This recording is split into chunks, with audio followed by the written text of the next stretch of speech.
Welcome to another episode of the Madison podcast. I am your host, whether you like it or not, New York's favorite bald British mortgage broker, Ben Lavender. Today we have a very, very special guest, somewhat of a legend himself in the New York real estate market, Mr. John Tayeb of the Tayeb Group.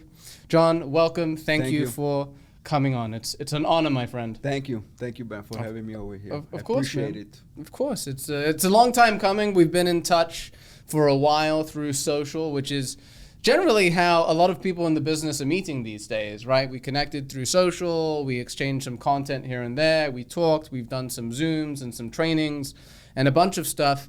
You have quite an interesting approach. I wouldn't even say approach to the business, but just generally your branding is very, very strong. Thank you. You have, of course, your team dynamic, I always find very impressive, and something that I personally love about you, John, as well, is that the way that you market and present yourself is always very, very positive, right? Which is something that we don't see in the real estate business, especially in New York, because it's such a shock atmosphere, dog eat dog world. And we'll jump into kind of your approach, the mentality, the philosophy, because I know that you're all about that stuff, positive energy and all that stuff.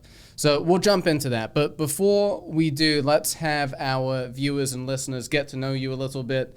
So start, right off the bat. I've got a funky accent myself. Yours is, I wouldn't say funky, it's sharper. Tell the audience about your story, where you're from, because it's a very, very interesting background. I think they'd love to hear it. Thank you. I appreciate it. So again, my name is John Tayeb with the Tayeb Group. And yes, I'm a veteran. I've been in the real estate industry, since 2004. Woo! It's going to be 12 years, ladies and gentlemen. Time flies. Congrats. I'm getting old in the industry, actually. Yeah. Young guns are coming. Losing the hair too, by the way. Yeah, well, so, hang on to it. You fight that fight, no matter what it takes. We had a discussion together about it a couple times, right? So yeah, we weren't talking about business. We were talking about how to save our hairlines. Which kind of comes with a business, though, right? That's true. Yeah, I always say if I didn't start in this business when I was 22, I started later in life, I would still have my hair today. But who knows? It's maybe it worked out for the best. But sorry, John, please continue. So I started in the business in 2004. I was 20 years old. I was just turning 21 actually in May.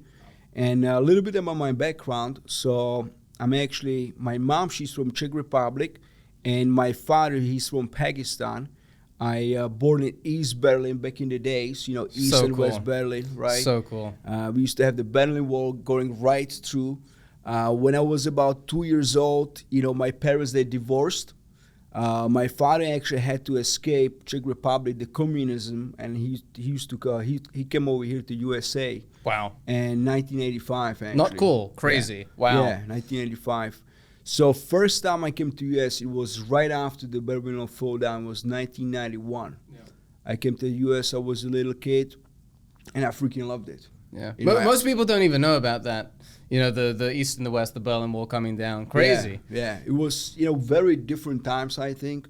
I was young, so I don't remember much out of communism. But I know a lot of stories, like if you would like to get some oranges or bananas, it would just a little. Even the meat was pretty much, you have to wait in the line. Sometimes you get it, sometimes you don't. So it was just a different, I think, completely different, society in a way, right? But when I came first in 1991 to United States, to New York actually, and I saw the skyscrapers and stuff like that, I was blown away. So I knew as a little kid, I said, you know what, this is the spot where I wanna be. So I used to study, and my mom, she was a very stern and very strong woman, very dedicated and tough, really tough. She was sort of like the mom and the dad at the same time, right? Wow. Because that was really out of the picture, when I was 2. So she told me, hey, listen, you finish your studies, and you can go. So at that time, I used to go to, I finished my high school, I went to college. Originally I wanted to become a criminal lawyer. In the US? No, back in Europe. Oh, wow, this is back in Europe, cool. Back in Europe, right? So I used to study to become a lawyer. And so I used to come on my summer break. I used to come to U.S. for work. Back in the days, I used to work in a restaurant, construction. Just because you wanted to be here, you wanted to be around it. Just wanted to come here and make some money. And how old were you? I was 15, 16. Man, that's crazy. Yeah. That's. I mean that in a good way. That's impressive that you had the drive to do that. That's incredible. Holy crap. Was that like intimidating for you as a kid, 15, 16 years old? It wasn't. No, it was actually was really exciting, to tell you the truth. I think it helps you to build the right character. And, sort of looking back in retrospective right now, both of my parents, they great parents. I'm truly blessed of having a good parents, and they never spoiled me. They never gave me money, but they made me earn the money, right? So I used to wash their cars. They used to give me a little money. When I was like 12, I used to burn CDs, pirate burns. I used to sell that. I used to make some money out of it. Our younger audience has no idea what that means. Yeah. Crazy. Floppy disks, right? That was big. So I always used to love to make money. So when I used to come to U.S. for the 2 months, my friends, they were hanging out. They were chilling back in Europe. I used to come to U.S. I used to work 2 months straight. I used to make some money. And before I used to go back, I would buy shoes, I would buy leather jackets, right? I would buy caps, Mets caps, Yankee caps, basically stuff which they didn't really have it as much in Europe. And if they would, it would be like so expensive, right? So I would buy a pair of sneakers for $50. I would sell it to my friends for like $150. You're a great friend. Yeah, I mean, hey, I'm a businessman to begin with, right? I mean, look, you're making the trip. You got to make something. Exactly. Well, it was still cheaper than if they would buy back in Europe, right? True. Oh, so they got a deal. It's a win-win. It's a win-win. Awesome. Very cool. So you've been a hustler in a sense since you were in your teens. Yeah. And I think, me and you, we have this thing in common. I think it's not only about making money at this point, right?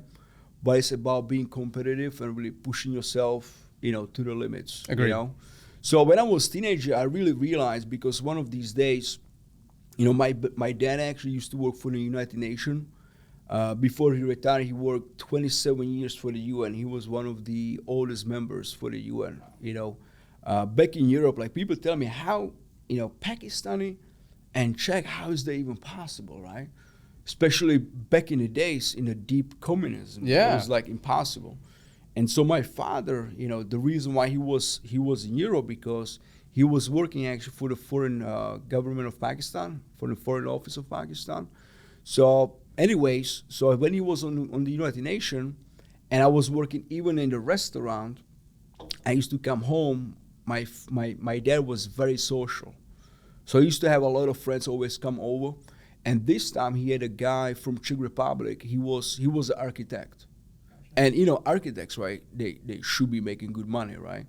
So he's home at night, one day, and I come home like 12 o'clock, and they sitting down with my dad and talking. It's like, oh yeah, where you been? Where you come from? I said, oh no, I was working in a restaurant as a busboy, It's like, oh yeah, that's interesting. And how much are you making, by the way, per month? I'm like, I'm making like, $1,500 per month. And he looked at me and said, $1,500? So you make more money than me. Back in the days, right? Yeah. I mean, $1,500 was a lot of money, So I Especially figured, to a young guy. especially to a young guy, right? So I said, you know what? I got to come to U.S. Yeah. Forget about becoming a lawyer. Forget about that. Let me come to U.S. So I came to U.S. and, at that time, my dad actually, besides working at the UN, he was really a workaholic, my dad. He was a grinder. He was working hard. So besides working just in the US, he was a landlord. So he bought his first house in 1991 for $110,000 back in Jackson Heights, right? Oh, nice. And he house hacked it. Yeah. So he rents all the rooms, right? We were basically, living in the living room. So even when I used to come visit him, we used to have tenants, in the basement, in the room, stuff like that. So he bought the first one. 2 years later, he bought a second one. Then he bought a third one. Then he bought a fourth one. Amazing. And, and keep in mind, when he came to U.S. in 1985, he was about my age, actually. He was around 40 years old. And he was broke because the communism, they basically throw all his bank accounts, they took everything from him, right? So he had to start fresh. Jesus. So, and he did well. He did well, through real estate, not necessarily, buying and selling like a lot of people think, flipping houses, that's the way to go these days. Yeah. By buying and holding. And he would say, if you can buy, you buy, because once you buy, it's yours and you never sell. You just keep on renting it, right? And so I kind of knew that, if you really want to generate some wealth, like a generational wealth, not just become rich, I got to get into real estate. So back in 2004, my dad approached me and my brother, and he said, hey guys, why don't you do real estate? I said, we already kicking tenants out, from your house even they're not paying rent. Well, what were you doing, John, at that stage in your life when he approached you? Because I imagine that's when the switch happened for you. Were you studying? Were you working on something else? So it's funny, right? So when I was coming to U.S., I told my pop, hey, listen, I want to become a lawyer, but maybe in U.S., right? He said, yeah, come on over. We have the best universities. So I came over. I'm like, hey, I'm ready. Where's the school at? He said, no, you got to work, boy. You got to earn your money, right? If you want to go to school, you got to pay for the school somehow. So my dad, he could have easily supported me or put me through the best school, but he knew, he was very wise in that sense, because he knew if he would do that, he would disable me. Yeah, because you wouldn't have that work ethic. Exactly, exactly. So I went to work. I was working in the restaurants and, cleaning toilets, janitor, working in the kitchen, dishwasher, whatever it takes, right? Just to go back, when I was a teenager, I didn't even speak English when I really came here. So scary. You don't have that many opportunities to sort of, to grab onto. But anyway, so when I was 20, he told me, why don't you do real estate? And at that time already, I was picking up rates for him, kicking tenants out if they don't pay rent, right? It was like, hey, you're going to move out either way. You got 1 week you on your own, or we'll kick you out. It's different times today, okay? This is back in the days. You can't do it. You can't do it anymore, right? So I said, no, what do you mean, real estate? I said, no, selling real estate? People want to buy a home or sell a home. You show them the place, and you get paid $10,000, right? Now I was doing my math. I'm like, that's 6 months of me busting my chops. Yeah. In the restaurant. I was like, let's do it. So he introduced me, to Joe B. Joe B, shout out to you, in Jackson Heights, Stars and Stripes. It was a small moms and pops operation. So I sit down with Joe, and I still remember sitting down across the desk with him and say, hey, what is your name? I say, my name is Jahangir. He said, what? I said, my name is Jahangir. He said, what? My name is Jahangir. He said, no, forget it, you John. That's where I got the John from. So thank you, Joe. I appreciate that. It kind of stick with me, right? Your American name. So I said, you know what? Sign me up. And I never look back. And you know what?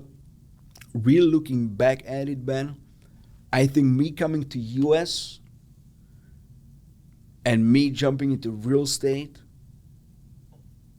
and me getting married to my lovely wife, Sana, it was one of the best decisions I make in my life, no doubt. Evidently. No doubt. And I was just thinking, you have, for lack of a better term, balls of steel to come not speaking the language and just throwing yourself into everything. And you're the one that kind of decided to do it too. What was it that really gave you that confidence? I wouldn't even say confidence, but that ability to really just come here and dive into everything? Was it really just the first time you came and you saw all the opportunity, the money, everything? I think I'm very curious to begin with. So I'm very adventurous in a way. I like to see different things, try different things, see different places. But I also think I'm very competitive in a way. Yeah. So I used to grow up with my older brother and my older cousin, and they always used to pick on me and, beat me up and stuff like that. So it kind of made me stronger in a way. Yep. So I love to be competitive, and I love to prove some people wrong, I remember the teacher used to tell me, Tayeb, you're never gonna meet nobody. Look at you. Yeah. Yeah, we'll see about that now. Yeah, exactly. Yeah, times have changed. Because, like, I'm thinking of, as you were telling me that, it's just like people are afraid to cold call and to door knock. Meanwhile, this guy comes from another freaking country not speaking the language. It's completely different. It really changes the perspective. And I think it's kind of as you said before, thank God your parents didn't handicap you and your father didn't like just give you everything, because it gave you the ability, or I wouldn't even say ability, really just the necessity to learn everything and develop that character. Right? And I think, Ben, if I may, I really believe, you should take things head on, right? If something doesn't break you, it makes you stronger, I think. So really finding the challenges, because those are your opportunities, how you can really improve, and get better and achieve more in life. And it happens through pain, through growing pain, really, right? So I think, people today, the new generation, sort of the social media generation, they're a little soft, I think, in a way. I born in 83, so I think we kind of, almost like a transition, the old times, but the new times. We're lucky that we have both. Exactly. We remember the old and we're seeing the new. Exactly. So I agree with you that they are becoming softer. I don't think it's their fault. It's just a matter of, like, when you can easily escape from your problems by just jumping into social media for an hour, 2 hours mindlessly scrolling, or just getting an answer quickly on Google, it is more efficient, but you don't get that training, that development. I don't know what a good solution is to solve that, but kind of the way that I see it, and it's a bad way of looking at it, but I guess it could also be a positive, is that with the weaker people who join this business, or any business for that matter, who don't have those type of skills, it's less competition for us, for guys like you and I. So this business is very, very survival of the fittest. I mean, I think in its purest form almost, with the exception of literally surviving and killing people. But this business brings that out in you if you don't find a way to adapt and survive. And often I find that in order for people to survive and adapt in this business, they have to really, really develop themselves. And you got a lot of that before you even joined this business. And other people, so that was in a way disadvantageous because you weren't given everything, but you had the advantage of that work ethic coming into it. And then I imagine, let's continue, you just kind of steamrolled forward from there. How did that work? So, I mean, you see, when you're talking about the work ethics, I think that's really the key. The immigrant mentality. The starving refugee mentality. Yeah, that's a little different to what I experienced growing up in London. Very different. But I think today, and I have a lot of coaching clients, which they don't want to make phone calls. And I mean, for whatever reason, it's kind of stupid, right? And I always ask them, like, why? Like, you don't like to talk to people? And they say, no, we love to talk to people. Well, tell me more about it. Why don't you want to exactly, make phone calls? And a lot of it, I think, is the perception, the story which we have behind it, and a lot of them actually think, when you're making phone calls, whether it is to new customers, buyers, sellers, or even your sphere of influence, the people actually and you should care about, you feel like when you do make them a phone call, it's almost like you're trying to sell them or something. Yep. And that doesn't have necessarily, be the truth. I know you said it's the survival of the fittest, right? Always be closing. You remember that movie, right? Glengarry and Ross. Yeah. And I think the industry has changed, completely. Because I remember back in 2006, 2008, there was the market, right? It was like you against everybody. Everybody was a competition. And I think today it's you are with everybody. Like, we are all sort of working together, whether it is a fellow agent out of your marketplace or even in your marketplace, you can always find ways how you can, help the clients better, right? And you can both benefit along the way. So that's what I was referring to before, John. Most people do not share your perspective, which is unfortunate, right? Because you're basically saying that it to some degree it's survival of the fittest, but you can use other people. Well, use is the wrong word, but you can collaborate with other people in the business and work something out where you both benefit. Could you elaborate on that a little bit? I think by end of the day it boils down to self-confidence. And I think we all have some insecurities in a way. Of course. Right? So you might think you have the secret pill and you don't want to share that, with anybody else. Yet you don't really have a secret pill because, it's a common knowledge, right? Like everybody knows. And I think it's not just so much about knowing something, but doing something about it, what you know, doing something with it. Yeah. So I think, sharing is caring. And end of the day, I think if you feel like, somebody's your competition, I think you just have to become more confident. Yeah, and there's so much business out there. It's like there's no reason to go out of your way and expend energy on hating on someone. That's right. In one way or another, where you could, one that doesn't do anything for you, but you could just use that energy to make yourself better and improve yourself, your business, your team, etc. It's and I talk about this a lot on the podcast. It's not a matter of ethics and doing the right thing and being a good person. All that stuff is good, but it's actually just more efficient. When you think about it, your business will improve if you focus on yourself, again, not in a selfish way, but in a way that helps you benefit your clients, your team, etc., and brings everything up, as opposed to pushing someone else down, right? That's what I imagine you're kind of referring to. Yeah, and you said it.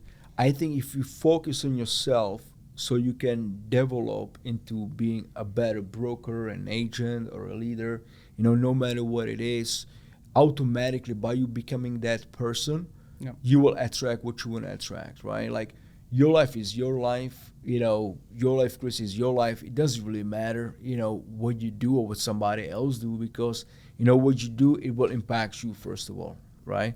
So I think most people, they sort of focus on everybody else. Yep. They're looking over the shoulder and see what somebody else is doing.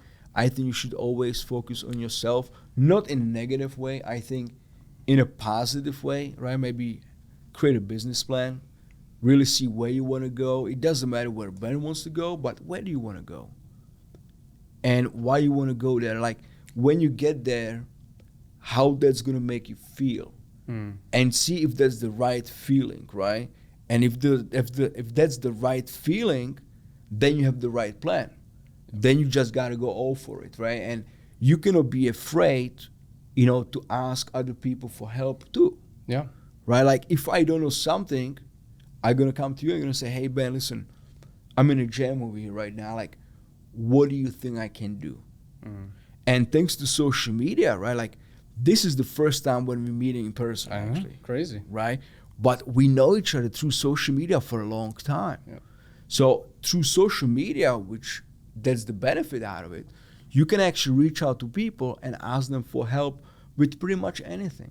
Yeah. So, and you know how it goes. If I help you one day, the next day maybe you will help me. Somebody else will help me. So the good energy, it doesn't go away. No, right. Not at all. It just comes back to you. So and something to kind of dive deep into that. So my approach is, I would say our approaches are identical when it comes to helping. So, and this is something I also talk about quite a bit when it comes to interacting with people on social media. You cannot have an agenda because people, one, see it coming from a mile away. Two, if you're, let's say that, I interact with you on social, and my agenda is the agenda of any other loan officer, is to find a way to extract business or referrals from you. The problem is that if you enter with that mindset, and this is just good for loan officers to hear in general when it comes to interacting with realtors, is that when that happens and you're measuring every interaction with the intent of getting business, you tend to measure every interaction, right? And then it becomes exhausting, and then most importantly, it is not genuine. It takes the fun away. It takes the fun away, but people can see it coming from a mile away. And this is something you're familiar with. Gary Vee, I imagine. Gary Vee talks about this: is giving with just for the sake of giving, not and expecting zero in return. And that's the way I personally approach interacting with people on social media, and I try to do that as much in person as well. Is just giving, helping people, making friends through social, and not expecting anything in return. Because again, if you do expect something in return, it's going to be exhausting. The other person is going to see it coming from a mile away, and it makes it easier to continue. And my final kind of point here, John, is that it's more fun. You said it yourself. It takes the fun out of it if you're trying to get something. Whereas you and I were just talking. We're just talking about business. We're talking about the World Cup. Sorry. It's all right. It's okay. We got crushed too. It's just having fun and making friends through social without trying to get something from them. So I think that's what? I couldn't agree more. With you on that point. And I think this is one of the biggest struggle actually for most real estate agents and probably for a lot of loan officers as well, where they so fixated on closing the sale, closing the deal, or getting something out of what they're putting out. Yep. That it takes, number one, takes the fun away. And I always say, serve first, sell second. By the way, people, in real estate, we don't really sell real estate.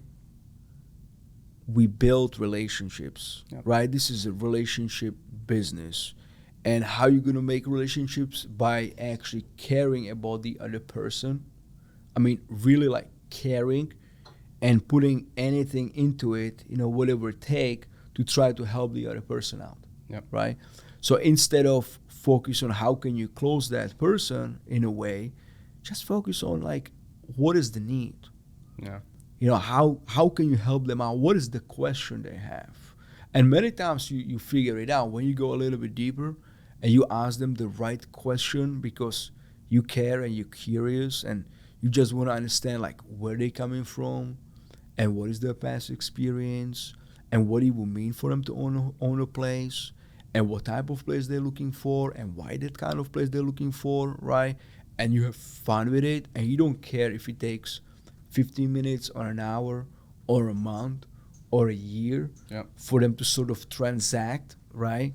It's okay because you're having fun anyways. The thing is, many salespeople, they're impatient. They get on the phone or they work with somebody and they're like, come on, you got to buy now. But maybe they're not ready to buy now. Yeah. Right?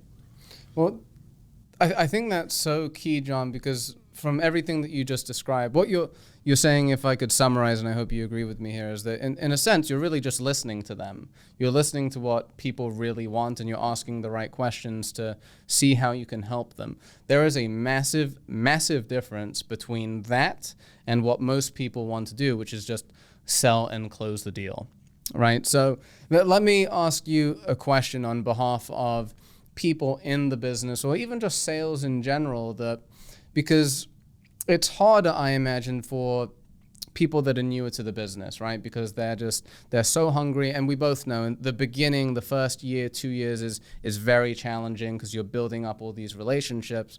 So what do you say to the person that has just entered, needs to pay their bills, and wants to close a sale immediately, but also wants to take your approach and listen to them and do the right thing? How would someone new to the business, and I'm genuinely curious because I don't know the answer myself, how would they balance that? How do you advise? I imagine you come across this with your own coaching clients. How do you advise your clients to do that? So it's actually easier, when you focus on serving, it will be a lot easier for you to actually close that deal. And why is that? I love it. Because they can feel it out of you. I think there's intuition which we have as human beings. When the other person actually they can feel if you're truly caring about them, and understand if you're just trying to close them. And on the other hand, I think you gotta really become good at this, because if you go deeper with the people, you'll be able to figure it out whether you can help them now or not, right? Many people, maybe they just not ready now, or they need help, maybe getting, improving the credit, maybe saving more money, maybe they just need more time to just get comfortable, what the budget is and what they really can get, right? So you always gotta, I would say, gather your intelligence, right? So you would know if you actually try to sell something to someone who can afford it. So look for more people. Many times I think the salespeople, especially the new ones when they start in a business, because they don't have, I wouldn't say leads, I would say customers in general, right? Where they driving around people which they may be ready to buy a home, 6 to 12 months out, and they trying to close them. And it's uncomfortable for them, and it's uncomfortable for the customers as well. And you don't build relationships like that.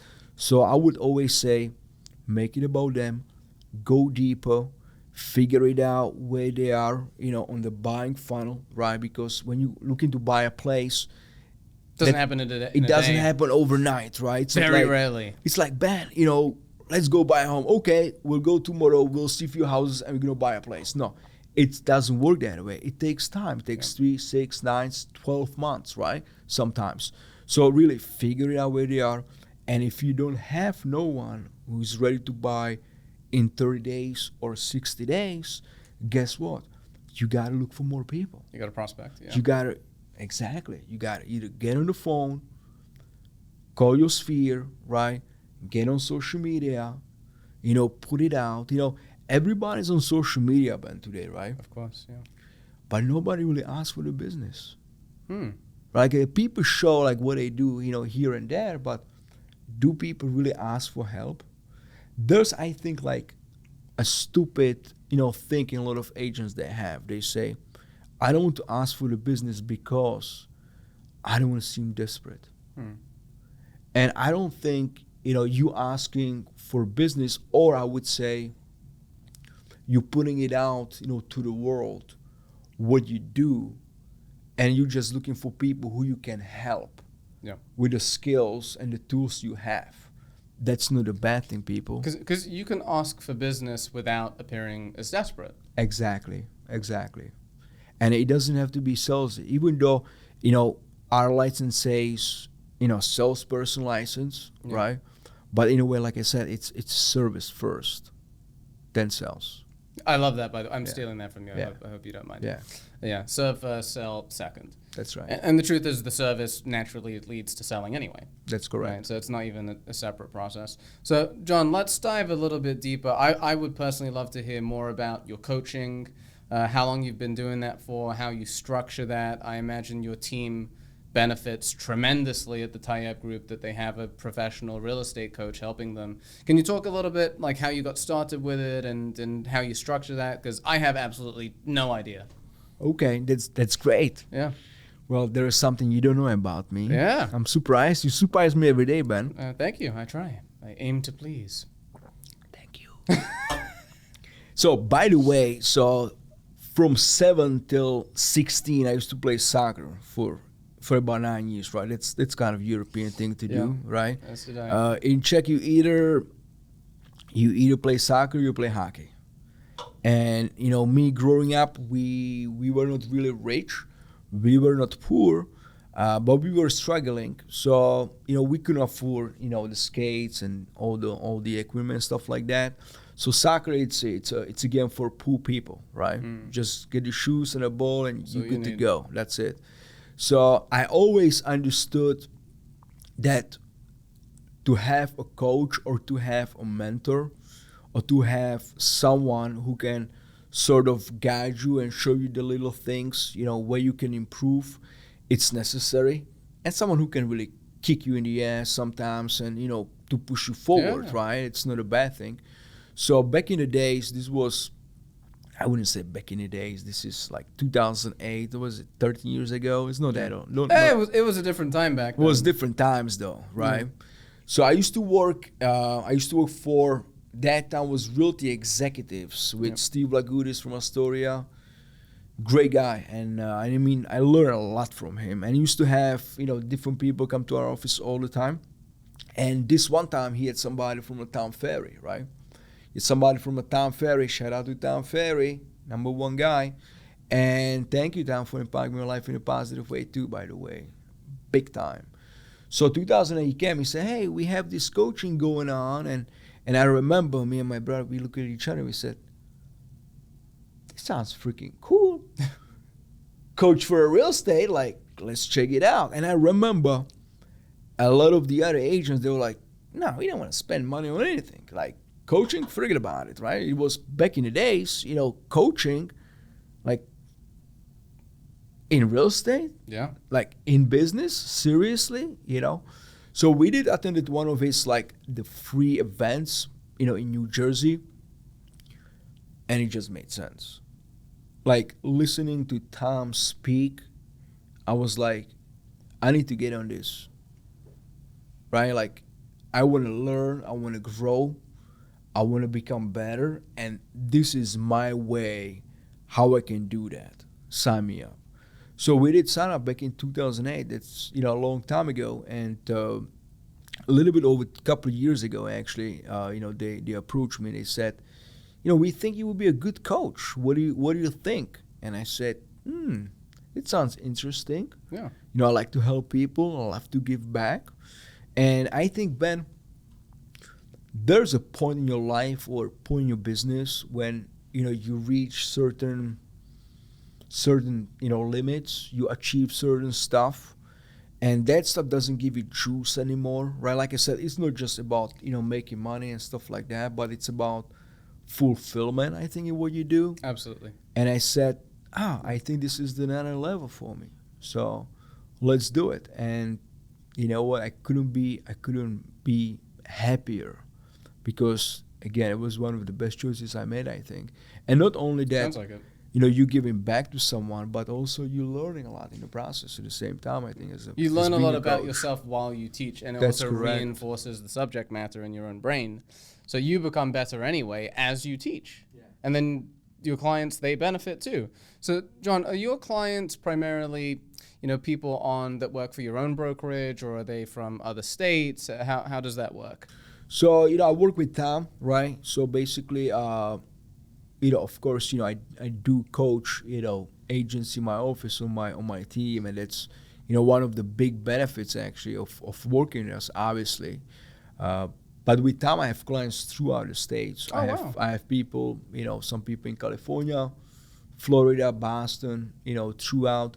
Now predominantly, I'm really focusing more on leaders with medium to bigger, teams, people who try to scale their business.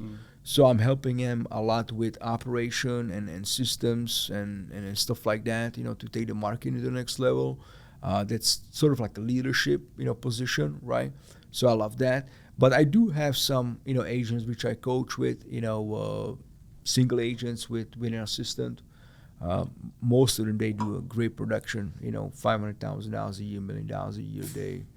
They're killing it. They're doing, and I'm blessed to work with them for sure. Yeah, and they're blessed to work with you too, man. Yeah, I hope so. Yeah, evidently, the results they say a lot. That's impressive. I mean, a lot of people in the business, again, realtors and loan officers, dream about making that type of money to be able to support their family. It is possible. It is possible.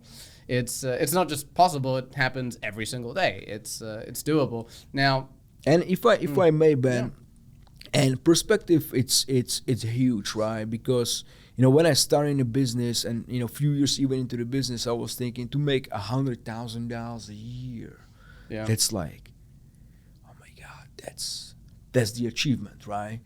But then you made that, you're like, oh, how much you can make now? You can make a half now. Yeah. You can make $1 million now, right? And a lot of it is perspective. One thing, why I love to work with Tom Ferry, because it's not only the coaching itself, it's the community, it's the ecosystem. Yeah. You're going to get in touch with a lot of different agents and brokers and leaders, throughout the world. That's true. Which are widely successful. Now you're like, oh my God. I'm thinking so small, right? So really, seeing Like, things. like you're saying, like meeting those people and networking with them through the coaching shows you what's possible. Exactly. And it opens up your mind. And like you were saying before, like you were thinking 100,000. Now it's way different. It's got to be massive, 10x. And you know what? It's like, when you see something, you can't unsee it. Yeah. So perspective is huge, and I think 90% is mindset, Ben, right? Yeah. I think 10% is tactics and strategy, but mindset is huge, and I think a lot of people, they struggle with the mindset and confidence. Yeah. Mindset. There's are you familiar with the MMA fighter Fedor Emelianenko? Yes. So there's He doesn't this- fight anymore. No, of course not. He retired, but that reminds me of this interview. I think this was before a fight, and the interviewer goes to Fedor, how much of fighting do you think is mental? And he answers 100%. Yeah. Which is, I mean, obviously the body's involved, right? But that goes with your mind, and that's the same thing with this business. And I hate to kind of say it because mindset is a buzzword, right, that is overused. But if you really understand it and you understand how it unlocks your brain into literally like thinking in a different way, whether it's seeing what's possible or being able to really grind and push through roadblocks, it's the key. So with that said, and I mean, you don't have to give away all the secrets, John, but how do you find, or how do you help people shift their mindset? You gotta go back to the beginning. I think a lot of it is just, brain is like a computer, right? And you gotta see, what software you're running on it. So you really gotta analyze, and you gotta see, what softwares maybe they have on the computer, right? And you gotta see some files which maybe they taking a space on your hard drive, and just get that deleted and get some upgrades done, really. So a lot of it's really going back and seeing, what is the story which they have, like Sounds like therapy. Exactly. Yeah. Like making phone calls, right? Like, I don't want to sound salesy. Why is that? Because salespeople are evil people. Yeah. Oh, really? There's got to be some story behind it, right? So, talking about mindset, I think, one of the other thing I said we sell in real estate is it's certainty and energy. And it blows my mind that how many people, for example, if you look at Fedor, let's just stick with MMA, right? How often do they fight? Maybe 3 times a year? Yeah, which is a lot. 4 times a year, right? The most. And how often do they practice? Every day. Twice a day? Yeah. Oh, yeah, true. Right? Like, this is their job. And if you look at most professionals, whether it is in real estate or banking, right? How often do we sort of fight? Like, how often do we actually sit down with people and go over stuff? Pretty much all day, every day, right? But how much do we practice? How much actually do we prep for it? Not much. Not much, right? If at all. If Most at cases. all, right? Yeah. And it's kind of scary because then what you're left with, you're really practicing your customers, and doesn't make you, look good, and doesn't make the customers feel good. It's not fair to the customers either. Exactly. Yeah. You're doing your customers a disservice by not training to your potential. 100%. So I think, practice is important.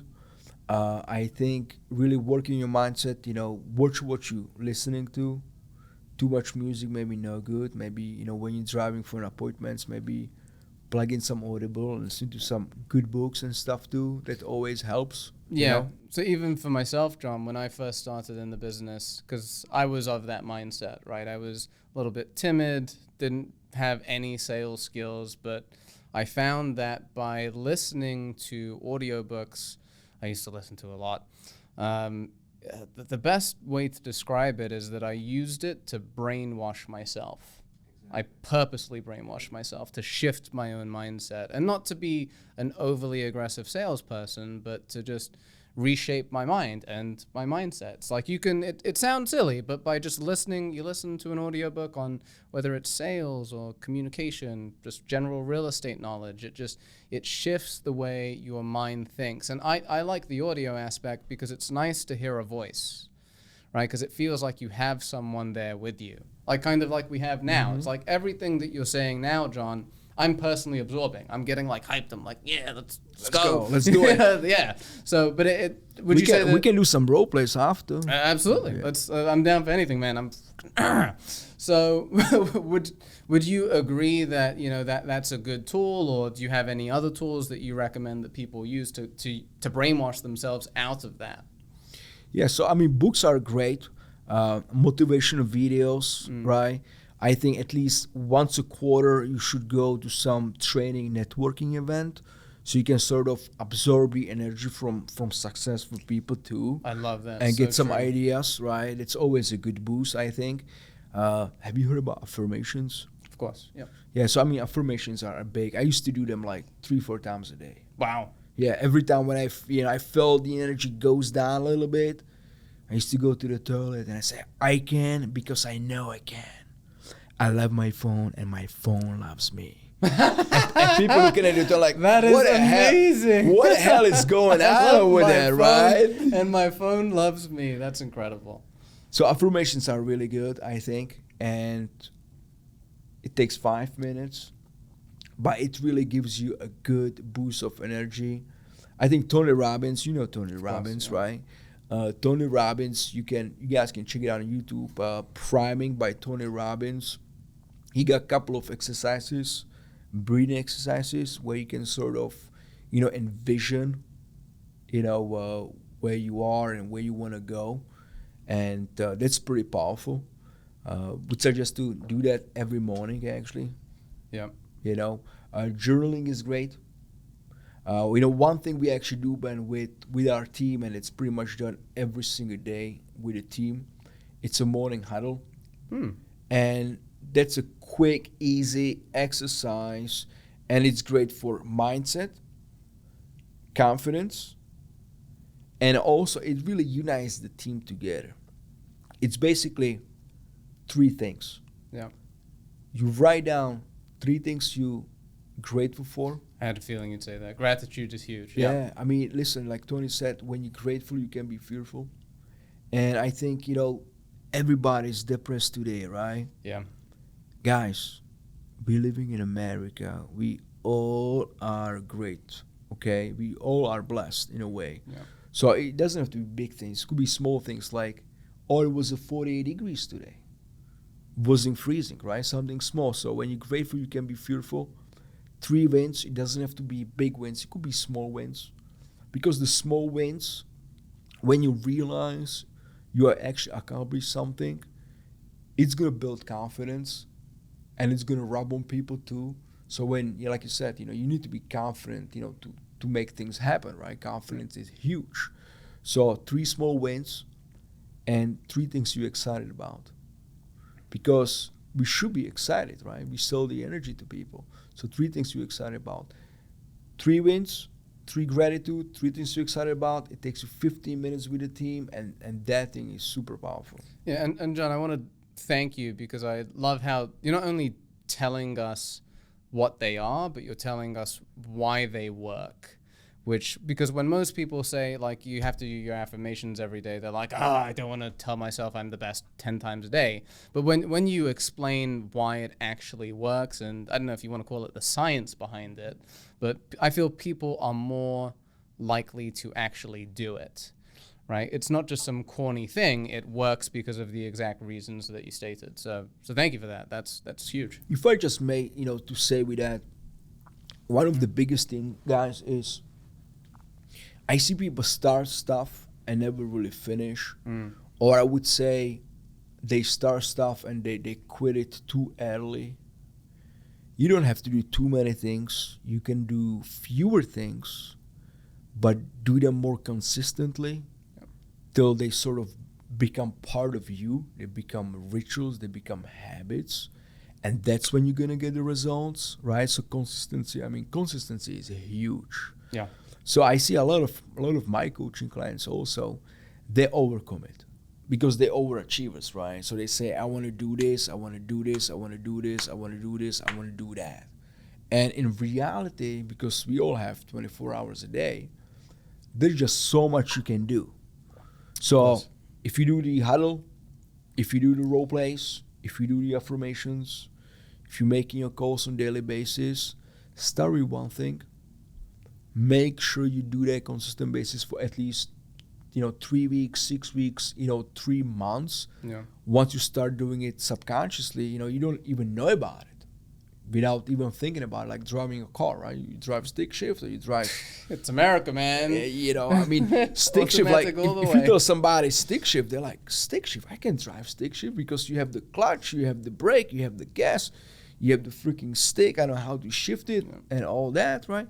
Once you start driving the car, sometimes I get home, man, I don't even know how I get home, to tell you the truth. Yeah, because it's just automatic. It's I'm on autopilot, right? So the same way, when we do anything in our business, we should first make sure that becomes a habit. So it's on autopilot before adding anything else. Love it. That's very cool. Yeah. Very, very cool. It's you've even got me, like, as you're talking, John, I'm like, how can I do this with my team? Like, I'm learning from you. So thank you, man. Before we move on to kind of another subject or, move into wrapping up, anything else that you want to dive into when it comes to coaching or things that any tidbits that you feel the audience would benefit from? Don't be afraid to try new things. And when I say new things, it doesn't mean, if someone is doing something, it doesn't have to be necessarily your thing. But invest into yourself, invest into your business, if that's the right thing. It's kind of a good time now, Ben, I think, too, right? We're wrapping up 2021. I think you guys all should have a business plan. Yeah. Right? Like sort of see where you want to go next year. Before you do, I always say, start with your vision, right? Try to visualize, when 2022 ends, how my life and my business actually is going to look like. What things I'm going to achieve, during that year. Envision it. Take picture of it, right? Or take images of it. If you want to buy a house or you want to maybe have kids or find a woman or buy a new sports car or get your black belt, whatever it is, take an image on it, post it on your board, put it somewhere near you, maybe at your home or in your office, you can actually see it every single day, and then translate that vision into the business plan. That's where it really starts. So do the business plan. And now, number 2, you got to make sure you take the steps to get you to the destination, right? It's huge. So that's key. So I want to reiterate that because, like, a lot of people, and this is what I find, like, this is the one thing that I really don't like about social media is, like, that BS hustle motivation culture. Because motivation is great, and as the saying goes, motivation is great, but discipline keeps you going. But what I'm really getting at here is, like, having the goals are important, of course, and that's what you started with. But if you don't have the systems to achieve those goals, you're not going to hit them. You either commit or you're interested, and I think if you're really committed to something, right? Number one, be honest with yourself. Like, if you want to achieve something, and you really want it, are you going to do what it takes to get it? Yeah, it's not going to feel good most of the time, getting it. But yet, like you said, you got to be disciplined, right? Waking up 4 a.m. and hitting the gym, if you want to be fit, it's not going to feel good all the time. Nope. But what accountability you have in place is somebody, holding you accountable. And I actually think a big part of having a coach, on being part of a coaching, accountability is huge. Because we all can commit. We all can say, hey, listen, I wanna achieve this. I want to get this in my life. Yeah. I'm gonna write it down. I know exactly what I gotta do. But why most people not gonna do it? And maybe it's not even about that they know discipline. Maybe they discipline in different ways. Yeah. but maybe no one's really holding them accountable. Maybe they don't hold themselves accountable. It's kind, always I give the analogy to a lot of people. I ask a lot of people and I say, how often do you check your finances? Like we all have, a lot of people have budgets, right? Like you ask me, you have budget? Yeah, I have budget. How often you review your budget? Not really. And why is that? Because they know, you probably over the budget, or you don't want to know really where you are, right? So, you like to go to Miami? Don't we all? Yeah? Did you ever drove to Miami? By car? Have I? No. So, if you want to drive to Miami, right, what is the first thing you're going to do? Google Maps. Google Maps, bam, right? So that's your business plan right there. Yeah. Now, the reviewing. A very easy business plan, Google Maps. Super easy, right? And you know what? It's kind of easy actually to plan stuff out too, right? But if you punch into Google Maps and you get going, and you never look at it, and you're just driving, it is the same like reviewing your business plan and not really seeing where you are. So great analogy. In simplicity, right? If you want to sell, let's just say 20 homes a year, that result, it will actually translate to certain activities which you have to do, right? It's a simple math, really. So for an example, on the average, to get a deal, it takes about 100 conversations. You need to have about 100 conversations with people and guys. This could I didn't know that. That's interesting. This could be new conversations. This could be follow-ups. Okay, this could be. So for every 100 conversations you have, on average, you close one deal, basically, regardless if it's with the same person or a bunch. That's correct. I like that a lot. And now that varies, right? Like if you have somebody who has a really good skill set, his number could be 25 to 30. Somebody who really sucks, right, has no skill, maybe his number is like 120, 150. True. But let's just go with 100, right? So what it means, if you have 100 conversations per one deal close, that's about, 2,000 conversations per year? Yeah. Right? It sounds big, right? But do the math. I always tell people when they say, I don't want to make calls, I say, hey, listen, let's do the math for a minute. 20 transactions, let's say 200,000, okay? That equals about $100 per conversation, right? So Ben, if I'll pay you 200,000, I'll tell you, hey, you gotta speak to 10 people every single day. You'd be like, can I make more? Can I make $1 million? What an incredible shift. I heard something very similar from a speaking and leadership coach. I don't know if you know him, Renee Rodriguez, who does a lot of coaching for mortgage originators, and he said the exact same thing to us, man. Exact same thing. If you break it down and you shift that mindset, your approach to doing those things change, because you're not looking at it, oh, I have to make 1,000 calls to do it. It's, if for each call that I have, I make X, and ultimately that's going to be my outcome. That's really powerful, John. Love it. And even so, you got calls comes first, conversations, appointments set, appointments met, right? Then you get the contracts, and then you get the closings. And guys, we do the numbers like every single month. We review the numbers and we analyze them. The appointments met, they're around $4,500. $4,500 Cha-ching, player. Every time you sit down with somebody, it's like $4,500, Richard. Yeah. Pretty incredible, right? That is, again, and a shift in the mindset. That's incredible. So I would say, get a vision board done, translate it into a business plan, and create a roadmap. What are the activities you got to do per year, per month, per week, per day? Post it somewhere in front of you so you can see it, and get somebody to hold you accountable. Get a coach. Get a coach. Yeah, hey, get a coach. If you can afford a coach, get someone else. Speak to your wife, speak to your friends, speak to your mom. Tell her, hey, Ma, I got to speak to 10 people per day. When I get home, can you ask me if I spoke to 10 people? And if I don't speak to 10 people, no dinner tonight. As simple as that. Yeah. Yeah. I love that. That's great advice. We're getting free training. Thank you, John. Appreciate it. Okay, so I think we can kind of wrap up here, John. Let's talk about the future, because you've talked about a lot of what you do for other people, which is extremely generous of you.